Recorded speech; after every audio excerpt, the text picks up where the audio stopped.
સભામાં પધારેલા દેશના ખૂણે ખૂણેથી મારા ભારતીય ભાઈઓ અને બહેનો, આજે આપણે દાંડી ગામે યાત્રા કરવાની છે, કારણ કે આપણી જરૂરિયાત છે મીઠાની.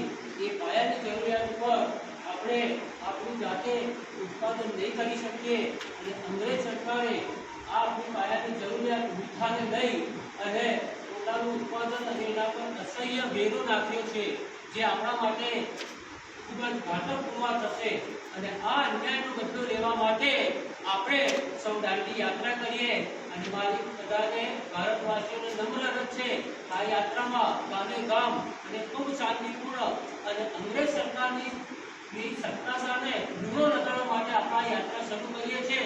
તો ચાલો મિત્રો, આપણે બધા આ યાત્રામાં જોડાઈએ.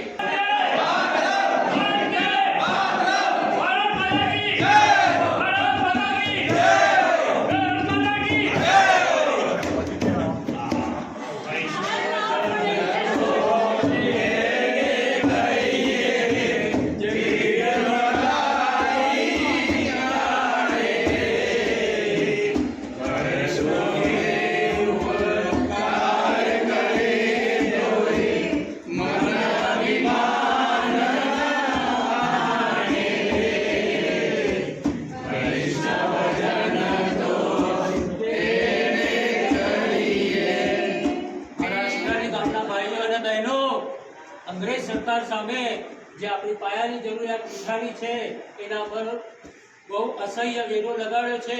તો આ વેરાને દૂર કરવા અને નાબૂદ કરવા માટે તમે બધા પણ આપણી આ યાત્રામાં જોડાઓ. ચાલો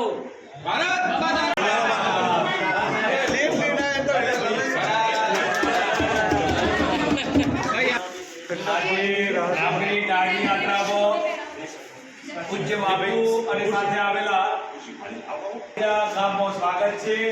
અને પારેજા ગામમાંથી પણ ઘણા બધા સત્યાગ્રહીઓ આજે આ યાત્રામાં બાપુની સાથે જોડાશે અને બાપુની સાથે જોડાઈ અને આપણે જે અંગ્રેજોનો આ મીઠાનો કાનૂન છે એ તોડવા માટે કટિબદ્ધ બનશે.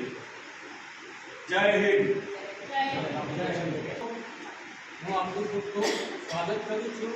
તમે પણ આ લડતમાં જોડાઓ. આપણા દેશની અનેક સમસ્યાઓ છે, જેવી કે મોંઘવારી, ગરીબી, બેકારી, આ બધા સામે આપણે લડત લડવાની છે.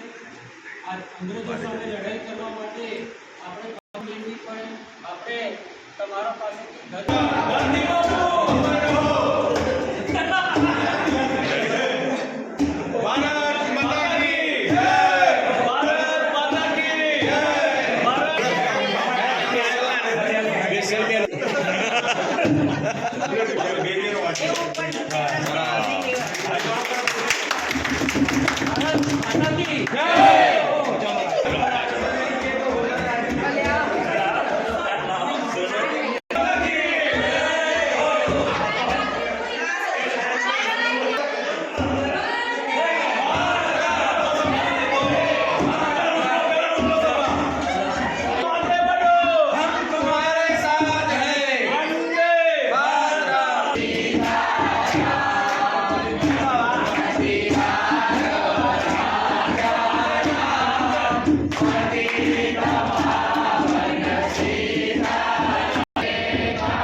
ગ્રામજનોનું હું હાર્દિક સ્વાગત કરું છું.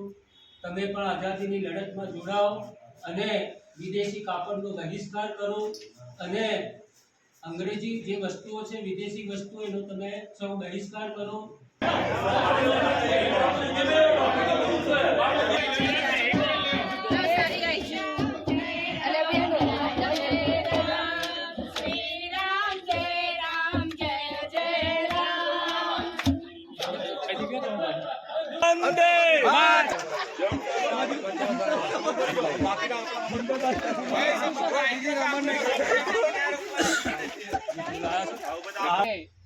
આપણે સૌ આટલા દિવસની યાત્રા કરી અને આજે દાંડી ગામે પધાર્યા છીએ, તો અંગ્રેજ સરકાર સામે લૂણો લગાડવા માટે આજે હું પૂરા દેશને આહ્વાન આપું છું. આજે આ મીઠાનો કાયદો, મીઠું એક સામાન્ય વસ્તુ છે જેના ઉપર આટલો મોટો કર લગાડી અને આપણા દેશનું શોષણ કર્યું. આ કાયદાને આપણે આજે રદ કરીશું અને અંગ્રેજ સરકારને લૂણો લગાડીશું. પરંતુ આટલેથી આપણી લડત અટકી જતી નથી. હજી પણ આપણા દેશમાં વિદેશી વસ્તુઓનો બહિષ્કાર કરો, વ્યસનો સામે દૂર રહો, દારૂબંધી કરો, ગામે ગામ લોકો ગરીબ છે તો એમને રોજગારી આપો. બરાબર, આપણા દેશમાં આપણી વસ્તીને રોજગારી મળે, ખાદીનું તમે પહેરો કાપડ, અને આપણા દેશમાં શિક્ષણની સુવિધાઓ ઊભી કરો અને દેશમાં આપણી જ વસ્તુઓ અને આપણા જ લોકોનું કલ્યાણ થાય એ માટે સદા પ્રયત્નશીલ રહો. જ્ઞાતિ જાતિના ભેદભાવ ભૂલી જાઓ અને દરેક વર્ગને એકબીજા સાથે ભાઈચારાથી જીવન જીવો, તો જ અંગ્રેજ સરકાર સામે આપણે લડત લડાઈ શકશું. હવે હું અંગ્રેજ સરકારનો આ નમકનો કાનૂન તોડું છું. નમક કા કાનૂન તોડ દિયા. ભારત માતા કી જય.